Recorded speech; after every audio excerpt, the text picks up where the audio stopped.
আজকের পর থেকে কেউ আর কালো থাকবে না। আজ আমি আপনাদের মাঝে এমন এক ভাইরাল রেমেডি নিয়ে চলে এসেছি।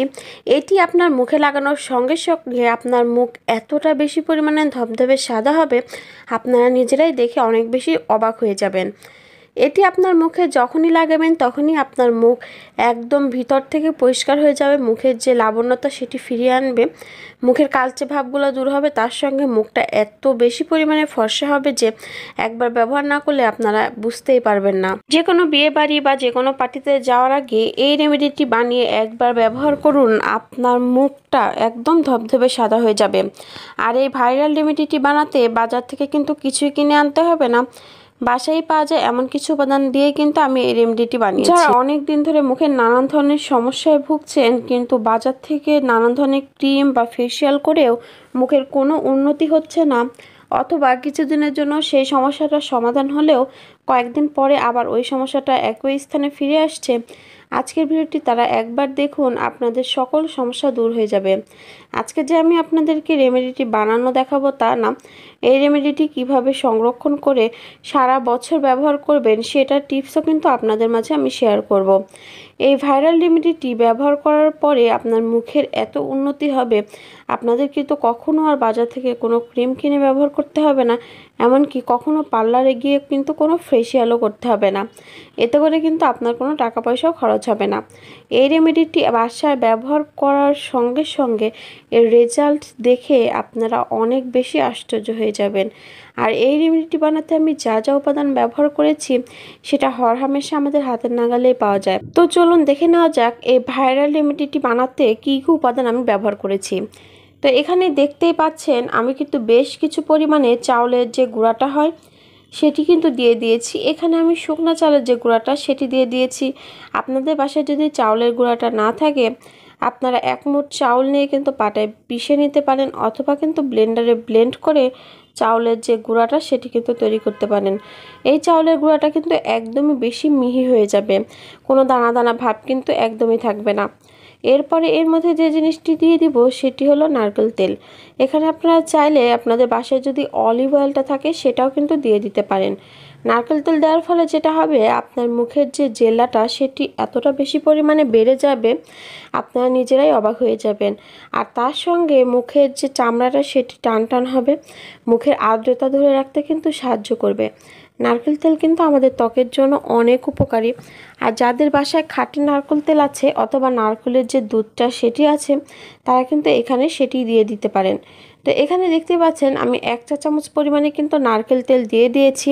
আর আগের থেকে যে চাউলের গুঁড়াটা আমি বাটিতে রেখেছিলাম সেই বাটির মধ্যে এই নারকেল তেলটা দিয়ে নারকেল তেলটা একটু নেড়ে চেড়ে মিশিয়ে নেব। নারকেল তেলটা যে শুধু আপনার ত্বকটা টান টান রাখতে সাহায্য করবে তা কিন্তু না, যাদের ত্বক অনেক বেশি রুক্ষ তাদের ত্বকে লাবণ্যতা ফিরিয়ে আনতে বা সূক্ষ্ম যে ভাবটা সেটি দূর করতে কিন্তু খুবই ভালো কাজে দিবে। এখানে আরেকটা কথা বলে রাখছি, আপনারা যখনই এই রেমেডিটি বানাবেন যে নারকেল তেলটা ব্যবহার করবেন সেটি কিন্তু অবশ্যই যে কোনো কালার ছাড়া যে নারকেল তেলটা আছে, অর্থাৎ সাদা কালারের যে নারকেল তেল সেটি কিন্তু অবশ্যই দিয়ে নেবেন।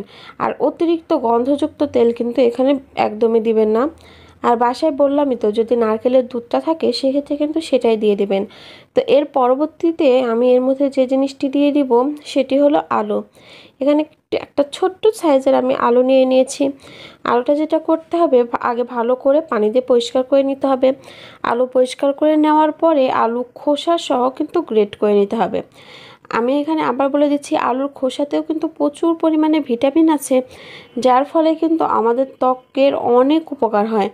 এজন্য কিন্তু আলুর খোসা সহ গ্রেট করে আলুর যে রসটা সেটি কিন্তু এখানে নিয়ে নিতে হবে।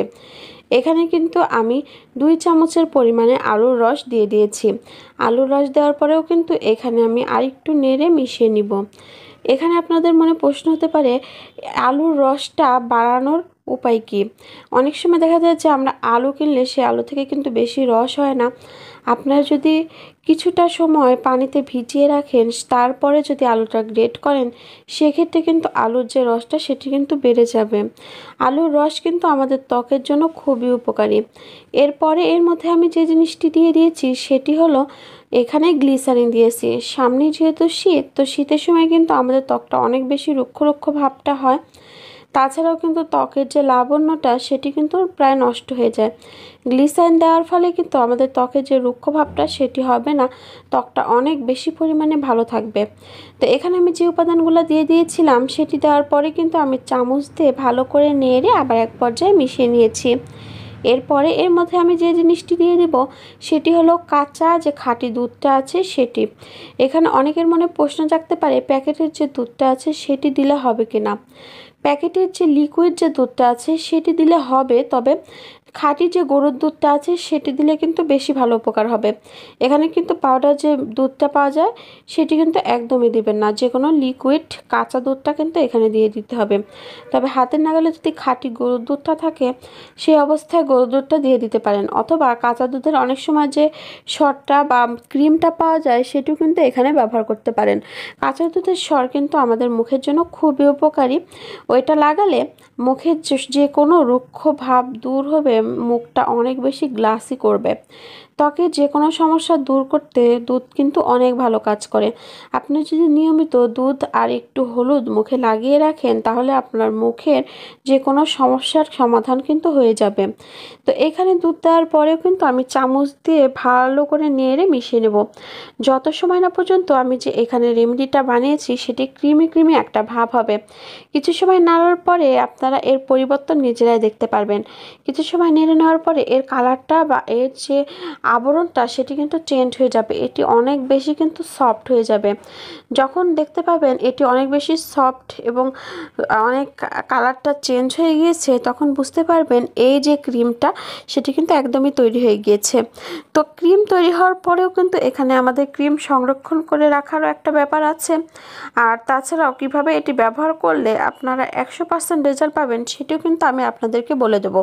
এখানে আরেকটা কথা বলে রাখছি, এখানে আমি যে রেমেডিটি বানিয়েছি এটি কিন্তু 1 থেকে 2 বার ব্যবহার করতে পারবেন। আপনারা যদি একটু বেশি করে বানিয়ে সংরক্ষণ করতে চান সেক্ষেত্রে আমি এই উপাদানগুলো যতটুকু পরিমাণে দেখিয়েছি সবগুলো উপাদান কিন্তু তার থেকে বাড়িয়ে নিতে হবে। তো এবারে কিন্তু আমি হাত দিয়ে পরীক্ষা করে নিলাম ঠিক ক্রিমটা হয়েছে কিনা। হাত দিয়ে পরীক্ষা করে নেওয়ার পরে বুঝতে পারলাম ক্রিমটা কিন্তু একদম তৈরি হয়ে গিয়েছে। এই ক্রিমটা আপনারা রাতে ঘুমানোর আগে ব্যবহার করবেন। যে কোনো ক্রিম যদি রাতে ব্যবহার করা যায় সেইটার থেকে কিন্তু অনেক ভালো রেজাল্ট পাওয়া যায়।